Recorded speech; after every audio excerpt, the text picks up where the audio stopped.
Place à la lecture dans Il était une fois un livre. Voir la mer, donc il s'est fait nommer en Bretagne, il était l'instituteur de Sars. Avec Nathalie Ramage sur Fréquence 8. Bonjour à tous. Cette semaine, j'ai le plaisir de recevoir Sabrina Amengual, comédienne à la compagnie Le Commun des Mortels. Ce petit changement de nom là me fait toujours réfléchir. Pour nous présenter son coup de cœur de la semaine. Donc bonjour Sabrina. Bonjour Nathalie. Donc j'explique pour les auditeurs qu'effectivement la compagnie dans laquelle vous êtes s'appelait auparavant Le Puits qui parle, mais elle a changé de nom, elle s'appelle maintenant Le Commun des Mortels. Exactement. Voilà. Donc pour ceux qui connaissent Le Puits qui parle et qui ne savent pas, voilà. Donc Le Commun des Mortels, Le Puits qui parle. Donc voilà, pour nous présenter ce coup de cœur, donc Portugal de Pedrosa. Oui, coup de cœur, ça on peut dire. Donc depuis le début de la semaine, on est aussi en quête. On accompagne Simon dans la découverte de ses origines. Et c'est vrai que au fil de la lecture de ce... Alors c'est une bande dessinée mais qui fait quand même 260 pages, donc c'est pas une petite... Voilà, c'est pas une petite bande dessinée. On sent la progression de son histoire grâce aussi au découpage de la bande dessinée. Enfin de l'histoire. L'histoire est coupée en 3 grands chapitres. Voilà, 3 grands chapitres, donc selon Simon, selon Jean et selon Abel, donc ça rappelle un peu... La Bible ? Oui, il y a quelque chose d'un peu biblique là-dedans, mais c'est sa Bible à lui, quoi. Mm-hmm. C'est aussi c'est lui, son père, son grand-père. Voilà, la lignée d'hommes, là... Et qu'il remonte. Voilà, d'abord le père, génération par génération. Donc lui, il fait premier chapitre, c'est lui, il fait le constat de son immobilité, là, de son empêchement d'avancer plus loin, de plus savoir où il en est, qui il est, pourquoi il écrit, voilà. Et puis voilà, dans le second chapitre, selon Jean, donc on part effectivement davantage sur les traces de son père, sans le quitter lui, hein, mais voilà, on va se pencher davantage sur ce personnage du papa. Et cette génération en fait. Et voilà, et cette génération en fait, c'est ça, d'enfants qui sont nés de parents immigrés. Et voilà, alors donc il y a cet oncle aîné là qui lui a gardé un pied, qui est né pour le coup, lui il est né au Portugal, et donc il y a une espèce d'attachement comme ça au pays. Il était proche de ses parents, proche de la maman, etc. Et puis après les 2 autres de la fratrie, donc la sœur et le petit frère qui est donc le papa Jean là. Qui eux ont complètement lâché ses origines portugaises, quoi, et qui se sont émancipés de cet héritage-là, quoi. Voilà. Et du coup, voilà. Et puis un troisième chapitre selon Abel qui était le grand-père portugais qui a émigré, et où là, effectivement, lui, il refait une plongée dans le pays, et voilà, il va investiguer pour rencontrer les gens qui auraient pu lui parler de lui, et il va aller revisiter des lieux, l'endroit d'où ils viennent, où il avait construit sa maison. Voilà, il va apprendre comment il a vécu avant d'arriver en France, et les incontournables photos, voilà, qui amènent aussi des réponses. Et puis... Ou des questions sans forcément de réponse, mais il y a des visages, il y a des... Oui, des attitudes, enfin voilà. Ça donne quand même des informations. Ouais. Et même lui, il le dit même si on n'a pas de réponse à toutes les questions qu'on peut se poser avec le recul, mais ça donne quand même des éléments de repère, de compréhension de certaines choses.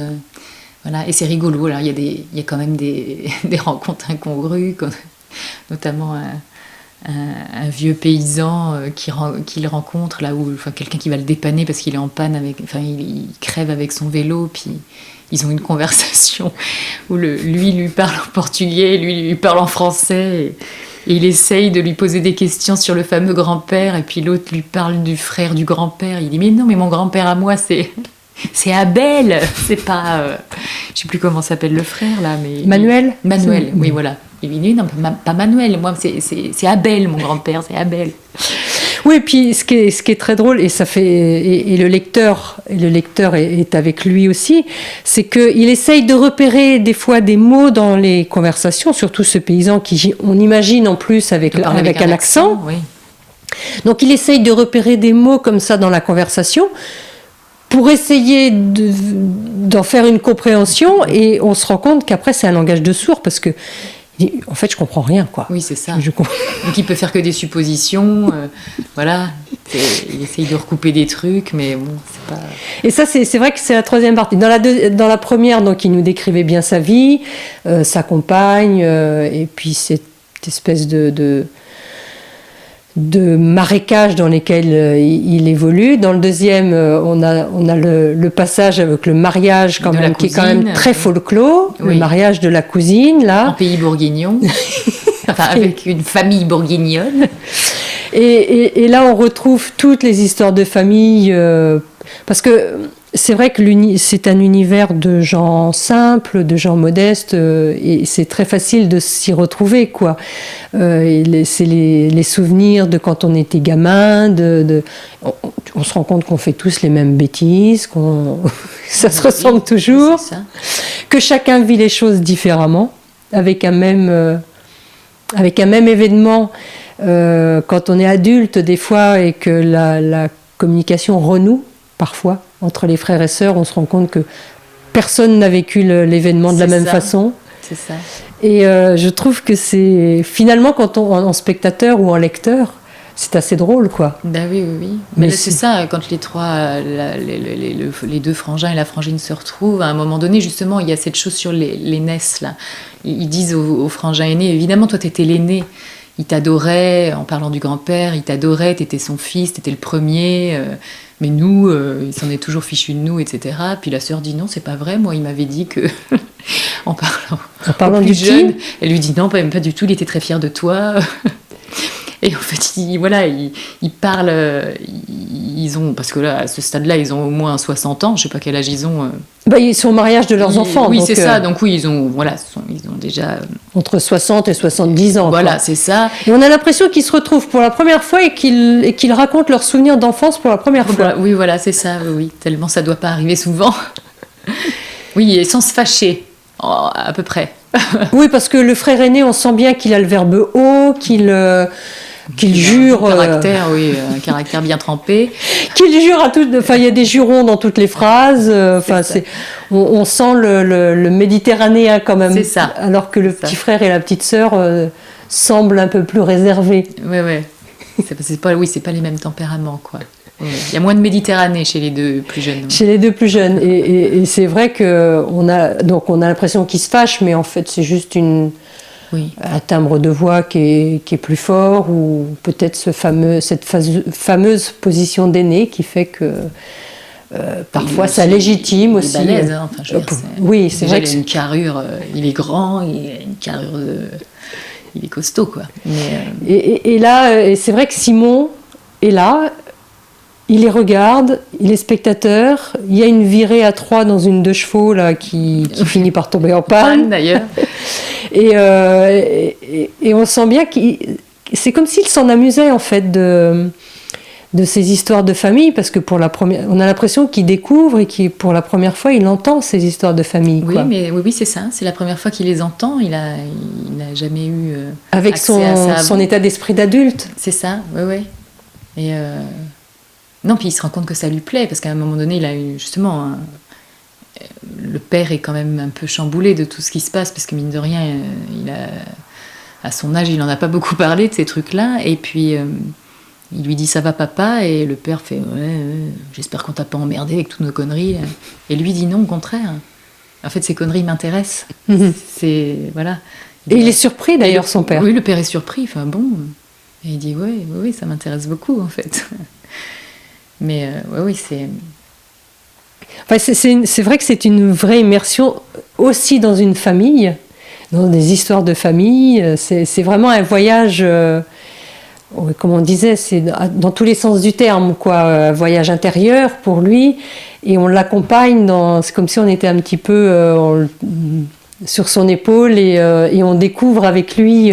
C'est vraiment un voyage intime. Et je trouve que, et ce qui est très fort, c'est que Pedrosa a su aussi, dans son écriture, mais dans son dessin, en fait, il nous fait rentrer dans cette intimité, quoi. On a l'impression qu'on rentre dans du velours, dans de la soie, quoi. Les dessins, ces dessins, ils sont délicats, je veux dire, et il sait, rien qu'avec le style d'écriture aussi, c'est-à-dire comment on appelle ça, les caractères, c'est pas toujours, il y a plusieurs niveaux d'écriture, c'est-à-dire il y a des pages où c'est de la BD avec des dialogues, etc. Et puis il y a aussi des pages de monologue intérieur, et alors là c'est pas écrit pareil. Il y a une autre imprimerie pour ça. Et des fois une autre couleur. Voilà. Et tout ça, en fait, sont autant de nuances et de subtilités qui nous font vibrer, nous aussi, d'une certaine manière. C'est-à-dire, on les reçoit pas au même degré. Mmh. On est dans des émotions particulières. On sait qu'ils touchent à une autre corde de notre vibrato émotionnel, quoi. C'est assez bluffant, c'est assez incroyable. Je trouve que c'est un tour de force, d'arriver à avoir une narration aussi riche qui mêle à la fois les images, le texte, etc. Enfin, c'est... Ouais. Et alors, je crois que c'est quand même un livre, ce qui n'est pas étonnant, parce que justement, si en référence à cette richesse d'écriture, je crois que ce livre, enfin cette bande dessinée, il a mis 2 ans pour l'écrire. Oui, c'est un travail de longue haleine. Je pense que rien qu'en regardant les dessins, pour la plupart, c'est vraiment plein de détails, quoi. Et comme il superpose les plans, j'imagine que ça doit demander, en termes de dessin, ça doit quand même demander un peu de travail. Bah oui. Et de rajouter toutes ces bulles, parce que souvent on a les bulles de la conversation. Sauf que là, il rajoute les conversations, mais il rajoute aussi des fois des bulles de musique ou des bulles de conversation de gens qui passent dans la rue. Donc on a des petits morceaux comme ça de phrases. Quand il est sur un marché, par exemple, on entend des et vous voulez quoi d'autre, et 3 pommes de terre. Enfin, et tout ça, ça crée un méli-mélo. Enfin. Mais et en même temps, voilà, le tour de force, c'est que c'est très simple en fait, c'est pas un casse-tête à lire. En fait. Ce n'est pas un casse-tête à lire, bien sûr. C'est très, très, très évident. C'est ça qui est le tour de force, c'est génial. C'est-à-dire qu'il arrive à nous faire entendre et voir tout ça très simplement. En une page. En une page, voilà. Je dis super, j'ai été me balader au marché à Lisbonne, dans le Barrio Alto, là, super. Et c'est vrai que c'est une vraie immersion, quoi. Ouais, c'est vraiment le mot. Ouais, immersion. C'est bien, ça traduit bien, je trouve. À tous les niveaux. À tout niveau. À tous les niveaux, ouais. Bon, eh bien, on va s'arrêter là. Ce sera le mot de la fin pour aujourd'hui. Tout à fait.